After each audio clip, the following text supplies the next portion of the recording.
Hello. Today, the Can Be Well Inspiration, 11 minutes of inspiration, is going to be about 7 ways to be productive. I'm Denise Cambiotti with Muscle Tuners International. And someone asked me a little while ago how I seem to show up so happy and stay organized and get things done. And I realized after taking some time to think about it that there are 7 top things that contribute to my being able to achieve that pretty regularly. So these work for me. Maybe some of these will work for you. And it took me a while to organize them in what I thought was a priority. My priority might not work for you, but I hope that number one, most of you realize how important it is to wake up with gratitude, to have at least one meaningful purpose for living today. Appreciation and gratitude are such powerful sources of energy. And I don't know about you, but having a purpose when I wake up, my eyeballs open, it really helps to get me moving and get things done. When I think back of times when I really didn't have anything to get up for, it's hard. It really is to find purpose. So if you can find at least one thing to get up and achieve in the day, it helps get the engine running. Number two is a lot of successful, happy people encourage having some kind of a regular meditative activity. And I like to do things that increase my positive state. And there are many forms of meditation. Some people will walk in the woods, listen to the birds, listen to the wind in the leaves, and just watch their steps and just go quiet inside. Other people will do Tai Chi or Qigong. Other people feel you need to sit really still in a very quiet space and look at the flame of a candle and think nothing more than just what you see is the flickering flame or follow your breath. There are so many ways to meditate. Please explore some because anything you can do to still your mind, allow clarity to develop, allow debris to settle, will allow you to have some insights and to ask questions of your unconscious mind and have really great creative things pop out. Number three is maintaining your brain integration. In Touch for Health, we talk about the switching on points. In Educate, they're called brain buttons. These are very powerful at supporting the cortical structure of your brain, which is really just the outer part of your brain that does a lot of logic and thinking and processing. So if you don't know those techniques, ask me, I'll teach you. Lots of people can show you how. Also, I've studied leap brain integration that goes down in the deeper part of your brain and make sure all your pathways are open so that you can make better decisions and have less static buildup. And I do this technique for clients. At least I used to when we were face to face. And so leap brain integration is powerful. And if you can find somebody that does it, and they are now training people to do it virtually as well, I urge you to figure out if you have trouble with your thoughts flying all over the place and not being able to make decisions, not being able to focus, being reactive, reactivity, different things setting you off, it is important to do what you can to maintain your brain integration.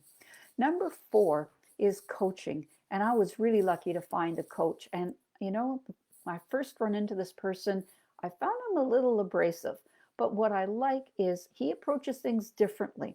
And that's what I needed. I didn't need somebody who was thinking exactly like I was because where I wasn't getting me to where I wanted to go. And so this coach took time to understand my business and knowing what it is I was working to achieve. And I do the work I'm assigned, and I recommend you find somebody like that and you do the work. There's processes you need to learn because all of us have something we want to share, but we don't necessarily have the skills to get that out in the world or, in your life or, right now I'm thinking business, but this could also be, just your day-to-day living. So consult with somebody on what it is you want to grow about and keep you on track and hopefully week by week. And also, it's nice to have an accountability partner, somebody who will not let you go, oh, I understand you had a hard week last week. So just, take a slide. Have somebody put your toes to the fire and say, why aren't you doing the work? And because if I have somebody sometimes, there's pleasure. When I achieve things, I get the good feeling. It's so great. But also there's pain, and pain will also drive me. So if I'm embarrassed to say, I made one commitment to you last week and I didn't do it, that hurts me because I like to show up in the world and do what I say I'm going to do. So it's nice to have an accountability partner who knows to pleasure, give you a little kudo or a big kudo when you accomplish things, or push you and make it hurt when you don't. Find an accountability partner and a coach. Now, number 5 is organizational systems. And my coach encouraged me to develop a habit tracker. The one he showed me as a template didn't work. It wasn't in my industry. So I have habits that I believe that habits done consistently over time, you don't see things day to day, but over time you realize, wow, I showed up. I made the phone calls. I made the social media posts. I went to the meetings. Make your list of what it is you need to do. I sent out the emails. I followed up on warm prospects. I did the work. Keep track of what work will make you money, what work will give you productivity at work or in your personal life. And another really cool trick, not a trick, a productivity tool, go to the internet and figure out the Eisenhower box. There's lots of different descriptions, but basically it's 4 boxes and it's a priority of how you prioritize things. And in box 1 should be things you're going to do today. And you put like sticky notes or notes in there, what you're going to do today. And you don't let anything else distract you till you get that done. Once you get that done, and it shouldn't be more than, say, maybe 5 things, then you're allowed to look in box 2. Box 2 are typically things that you say, I'd like to get this done by this week. So now you can start taking 1 or 2 stickies in and start focusing on that for today. Box 3 is what you want to get done this month. So at the end of the week, you need to start moving the stickies up out of the monthly thing into the weekly thing, and you can prioritize as you go. Box 4 is for stuff you'd like to get around to if you have time and you don't want to lose track of. So just put a bunch of stuff in box 4. But guess what?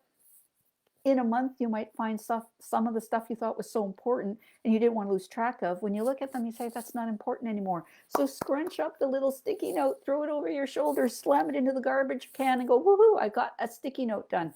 I like to check things off boxes.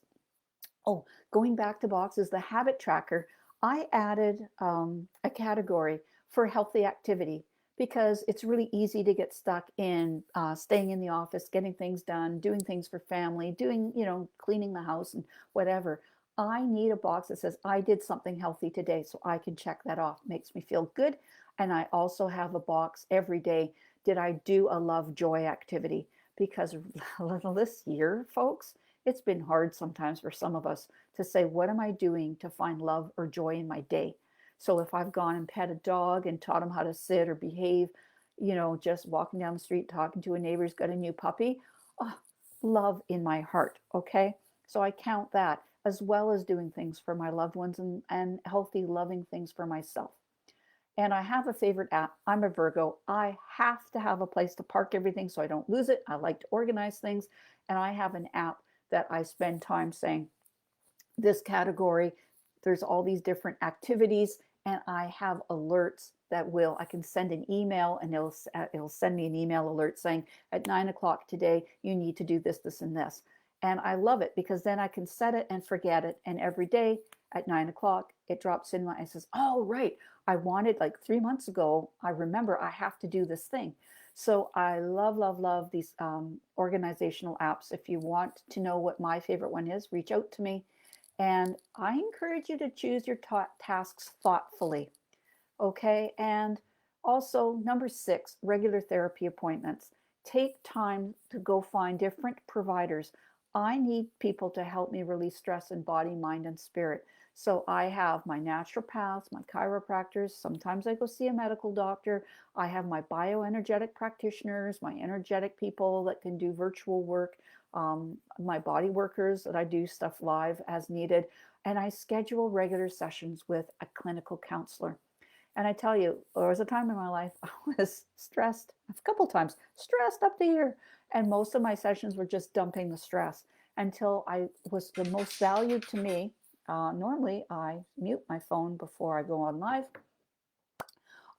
What I found was after a while, I thought, I don't really need to go see this counselor, but I would show up anyways. And I kept making regular appointments. And it was a joy to look back and say, look at what I've accomplished this year. Because when I first showed up, I was this blubbering mess. And then I started getting strategies. I started implementing things. I started reporting to my counselor I did this week. I did this month. Since I last saw you, this is where I've been, what I've done, who I've met. And it was so neat. And then it says, okay, now I've got this one little naggy thing. How am I going to unravel this one? Do you have a different perspective? So I really urge you to have somebody like that in your corner, helping you move forward in life, because that's how to be productive, is not being stuck. And number 7, spend time with friends and also with yourself. So I know right now we're doing social distance, but it's still important. Pick up the phone, people, and have a conversation with somebody you haven't talked to for a while. Somebody I think I hadn't talked to in 7 years called me the other day. It was such a great reconnection. Um, Go Zoom, go phone, go stand 10 feet apart in the park and shout out to each other, hi, I miss you, what's new in your life? Do what you need to do to have that connection. We are nourished with connections. It also exposes you to new, interesting ideas. It helps keep me fairly sane. And with that being said, I am not an extrovert. I'm an introvert. I really recharge by time by myself. But I'm sort of in the middle ground. I call myself an extroverted introvert since I saw that on Facebook one day and I went, that describes me. So, summarizing things, I really like to say that for me, performing well is directly tied to minimizing my mental, emotional, and physical stressors. And when I start seeing stress building up in my life, I take action. I do not bury my head in the sand. I do something right away. While it's a little molehill, it's much easier to clean up and take care of. So, taking time for self care, getting external support, and using systems that work for me, things I can set it and forget it. That way, I don't have these things running around in the back of my head, adding stress to me or wasting my time saying, I got to keep remembering to do something.